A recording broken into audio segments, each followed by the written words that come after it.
Hi, everybody. I'm Mike, and this is Mike Miller Talks Life. Today's quote: "It is too soon to quit." We've all been there, felt like quitting, maybe trying to break a bad habit or an addiction, maybe trying to start a new habit, something better for us to be doing, working on a diet, exercise plan.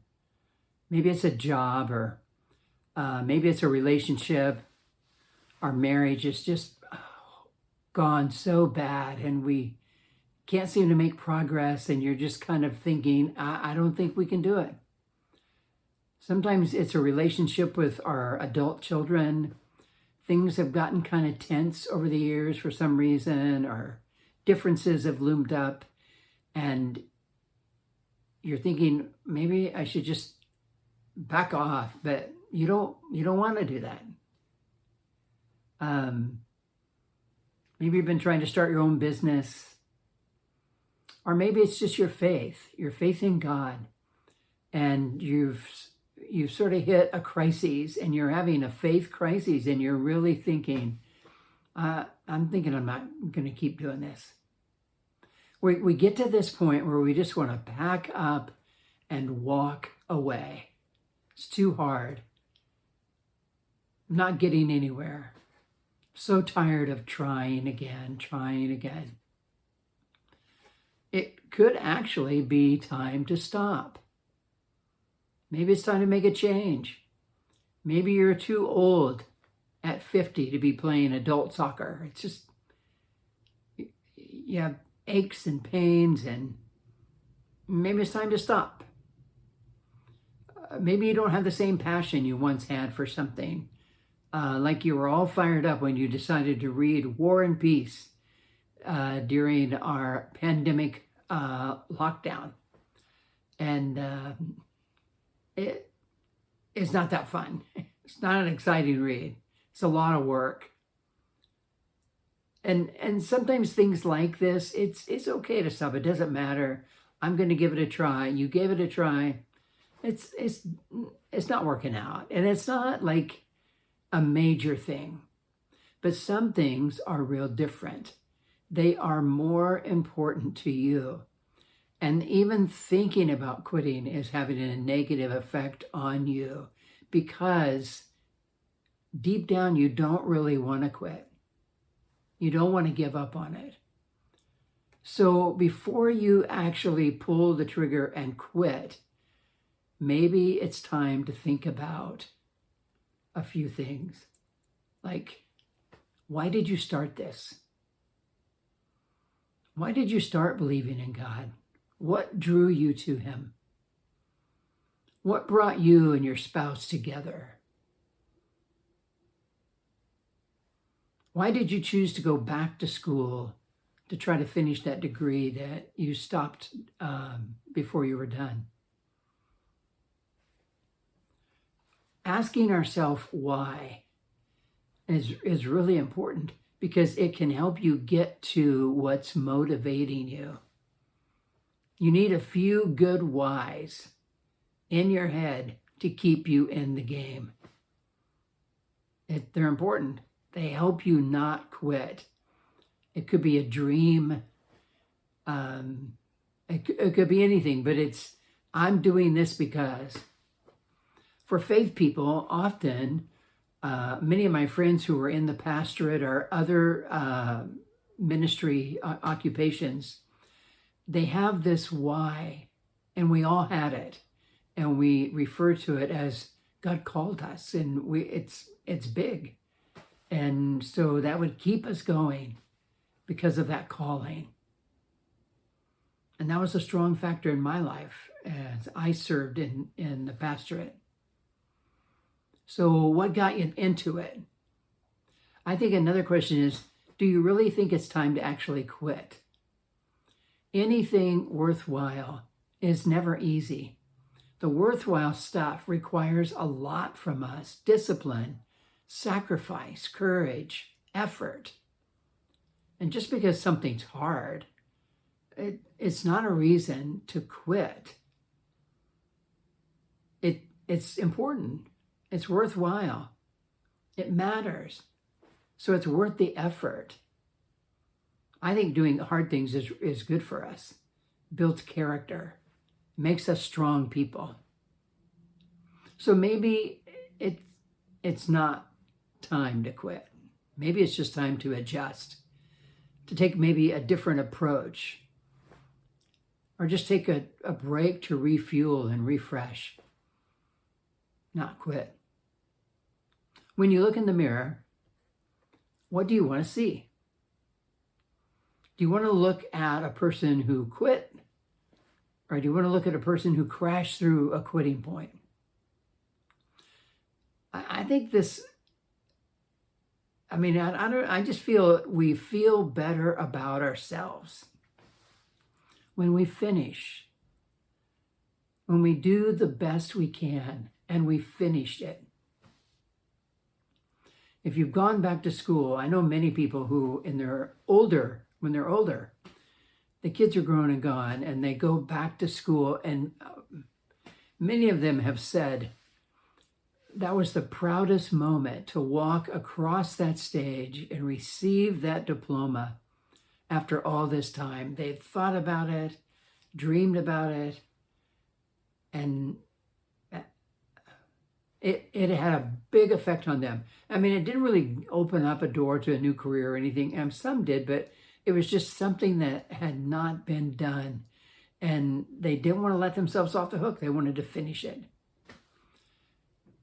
It's powerful to have things that you finish. So when you look in the mirror, do you want to see somebody who has crashed through those quitting points? That's up to you. Do you want to live with regret? Because that's what happens when we don't finish something that we probably could finish. And those dreams don't go away. And we are always wondering, boy, I wish I would have finished that. I wish I would have done that. And it just hangs over us. So instead of quitting, a few things to do. And the first is develop a personal support team. I've talked about this a lot. This is just a group of 2 to 3 people, no more than 4. They can be good friends, or they could just be people you know and trust.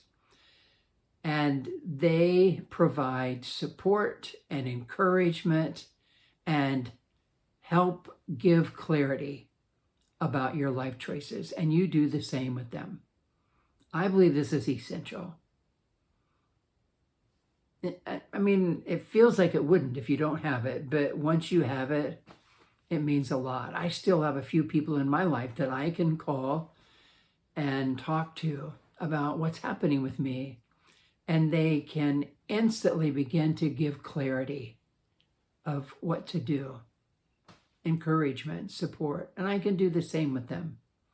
With them, you want to relook at the dream or vision. Look at the why. Why are you doing this? Have you strayed from that initial vision? Do you need to restate it? Do you need to tweak it a little bit? Is it realistic? And other people can help you do that. You also they can help you to watch what you say to yourself. We talk about self-talk all the time, and I know that sounds goofy, but it's what you think, and it's almost like a running conversation going on in your head. And we can easily fall into saying negative things to ourselves, and this can be pretty defeating.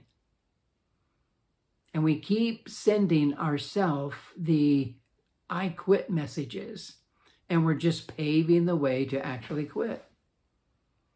So some new things to say that are going to be so simple, but they just sort of help you refocus. Just say things like, I'll find a way to get through this. Or every problem has a solution. I just got to see it. What can I learn that will help me crash through this? Who can I talk to? Your group of 2 to 3 friends. who can give some input. Setbacks are temporary. This is not permanent. What's the next best step for me? These are simple phrases, but they help you think differently. You're not thinking about quitting. You're thinking about, how can I keep moving forward? And that's encouraging. And your life support team can help you. They can also help you set some short-term goals.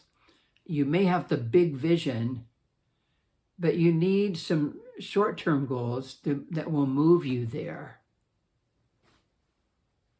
It's sort of like when you start exercising and you go out and you want to run a mile or some distance.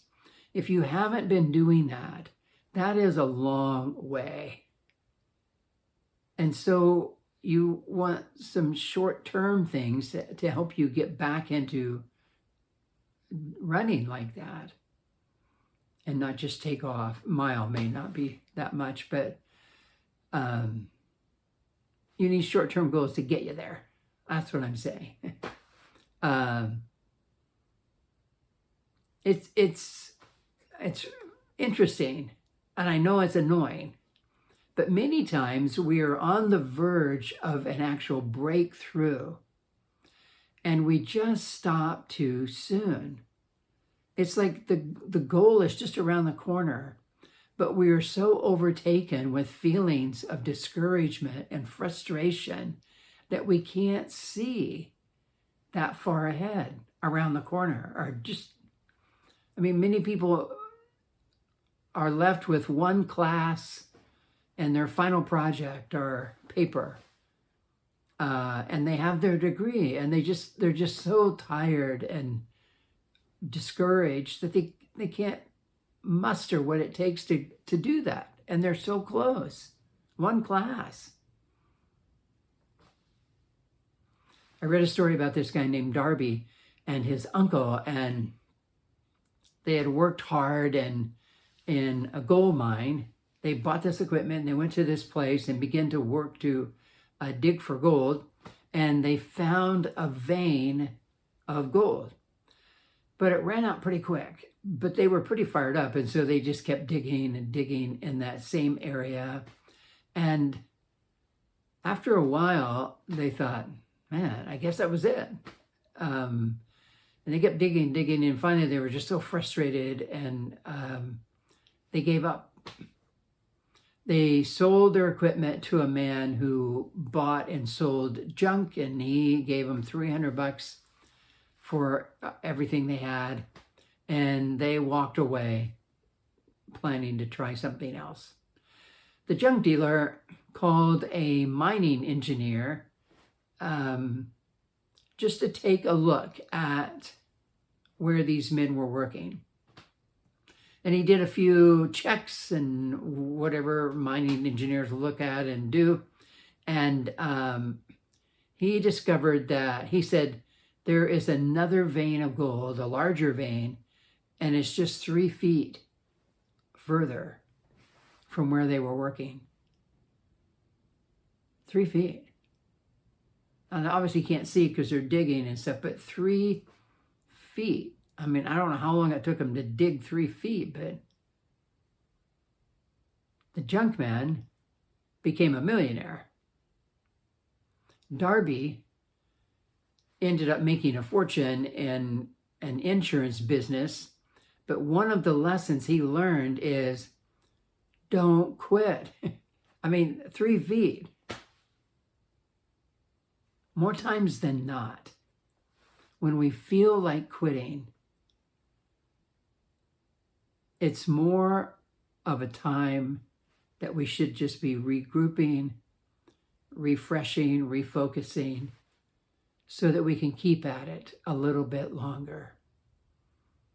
Because often it is too soon to quit.